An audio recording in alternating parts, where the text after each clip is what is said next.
আমরা যখন হসপিটালে ঢুকেছি তখন বিনীত গোয়েল এবং সোপিয়া মল্লিক, মুরারীধর শর্মা ভেতরে ছিলেন।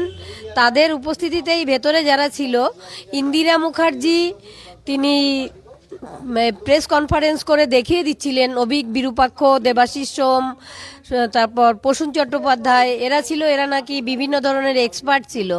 এটা ইন্দিরা মুখার্জি মিথ্যে কথা বলেছেন প্রেস মিট করেই। তাই অভিষেক গুপ্তা আমাদের বাড়িতে টাকা নিয়ে এসেছিলেন এবং আমাদের এই যে এমএলএ, তারপর এই যে চেয়ারম্যান এবং আমাদের পাশের বাড়ির সঞ্জীব মুখার্জি, এরাই ডেকে নিয়ে এসেছিল টাকা দিতে। তো টাকাটা যার ওনাকে কে দিয়েছিল, আইপিএস আমরা জানি না, এখনো আসল মাথা বাকি। আসল মাথা মানে সেই প্রাক্তন মুখ্যমন্ত্রী, তার বিনা অনুমতিতে কোনো কাজ হয়নি। আমার মেয়ের খুন থেকে শুরু করে তার তথ্য প্রমাণ লোপাট করা, এমনকি দ্রুততার সঙ্গে পুড়িয়ে দেওয়া, সব কিছুই তখন মুখ্যমন্ত্রী মানে প্রাক্তন মুখ্যমন্ত্রী মমতা ব্যানার্জির নিয়ম মেনেই হয়েছে, উনিই করেছেন। অবশ্যই ছিল, আমার মেয়ে স্বাস্থ্য দপ্তরের কর্মী ছিল। উনি কেন করলেন এরকম তথ্য প্রমাণ লোপাট? অপরাধী বাঁচানো, সেটাও তো একটা বড় ক্রাইম বাঁচাবো আমি, তার মানে আরো বড় ক্রাইম হবে।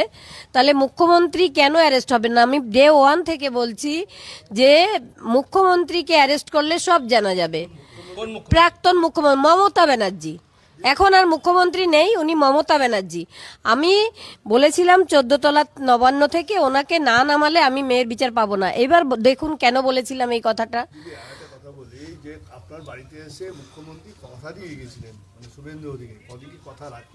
অবশ্যই কথা রেখেছেন। 3 জন আইপিএস অফিসার সাসপেন্ড হয়েছেন।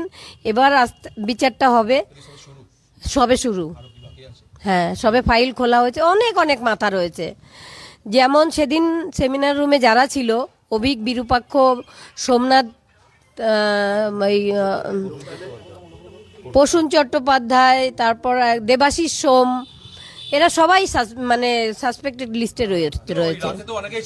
হ্যাঁ, সেই রাতে যারা আমার মেয়ের সঙ্গে খাবার খেয়েছিল, না সামনে আসেনি, তাদের মুখ্যমন্ত্রী আড়াল করে রেখেছেন, মানে আমাদের মমতা ব্যানার্জি। অবশ্যই বলবো। ফাইল যখন খোলা হয়েছে, আমাদের কাছে যা তথ্য আছে সব আমরা আমাদের মুখ্যমন্ত্রী শুভেন্দুদাকে দেব। আমি সিবিআই অবশ্যই হবে। মুখ্যমন্ত্রী যদি ব্যবস্থা নেন তাহলে সিবিআই কাজ করতে বাধ্য হয়। অবশ্যই ভরসা সবসময়ই ছিল, কোনো সময় কমার ব্যাপার ছিল না।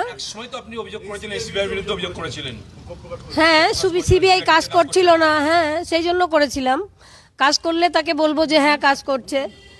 অন্যায়কে অন্যায় আমি বলবোই, ন্যায়ের পথে আমি রয়েছি এবং প্রত্যেক বাবা মাকে বলবো, বাবা মাকে যে ন্যায়ের পথে আসুন, অবশ্যই বিচার হবে।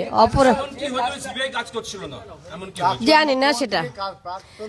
মুখ্যমন্ত্রী মমতা ব্যানার্জি, তার সঙ্গে মানে সিবিআই মিলে গেছিল। এই যে বলছিল যে সবাই যে বিজেপি তৃণমূল সেটিং, আসলে সেটিংটা ছিল সিপিএম আর তৃণমূলের সঙ্গে।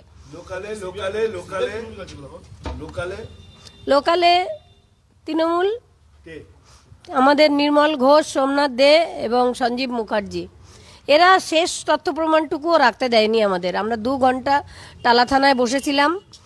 পুলিশ মানে আমাদের মানে কোনো মন্ত্রী মারা গেলেও এত পুলিশ থাকে না, এত পুলিশ ছিল। রাস্তাটা বন্ধ করে দেওয়া হয়েছিল। স্বস্তি সেদিনই পাবো যেদিন ওই মমতা ব্যানার্জি জেলে যাবেন। পিসি ভাইপো কার? মুখ্যমন্ত্রী মমতা ব্যানার্জির নির্দেশে, মমতা ব্যানার্জির নির্দেশেই এরা সব করেছিল। যখন বিনীত গোয়েল আমাদের সেমিনার হলে নিয়ে গেলেন আমার মেয়ের ডেড বডি দেখানোর জন্য, তখন উনি একটা ফোন করছিলেন। সেই ফোনটাই এনে আমাদের ধরিয়ে দিয়েছিলেন যে সিএম একটু কথা বলবেন। তার মানে কার নির্দেশ এসেছিল?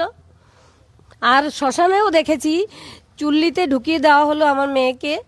তখন নির্মল ঘোষ সঞ্জীব মুখার্জির পিঠ চাপড়ে বলছিল ওয়েলডান বয় ওয়েলডান বয়, তাহলে কার নির্দেশ পালন হচ্ছিল আপনারা বুঝুন। মমতা ব্যানার্জির নির্দেশে। আবার কার নির্দেশে? মমতা ব্যানার্জি সমস্ত এই দুর্নীতি কাজ করে করে বেড়াতেন। এই দুর্নীতি সহ্য করতে না পেরে মানুষ ওনাকে সরিয়েছে। তবে সরিয়ে পার পাবে না, মাথা অবশ্যই এবার ধরা পড়বে। প্রাক্তন মুখ্যমন্ত্রী, ওনার নামটা বারবার নিতে আমাকে আপনারা বাধ্য করছেন, আমি ওনার নামটাও নিতে চাই না। অবশ্যই বিচার পাবো, আশা কি আশা আমি কখনোই ছাড়িনি। হ্যাঁ, ফাইল খুললো মানে বিচারের পথটা আরো একটা ধাপ এগোলো আমার। প্রধানমন্ত্রীকে আমি প্রণাম জানাই দূর থেকে, বর্তমান মুখ্যমন্ত্রীকেও ধন্যবাদ জানাই। সেটা বলবো না আমি এখন।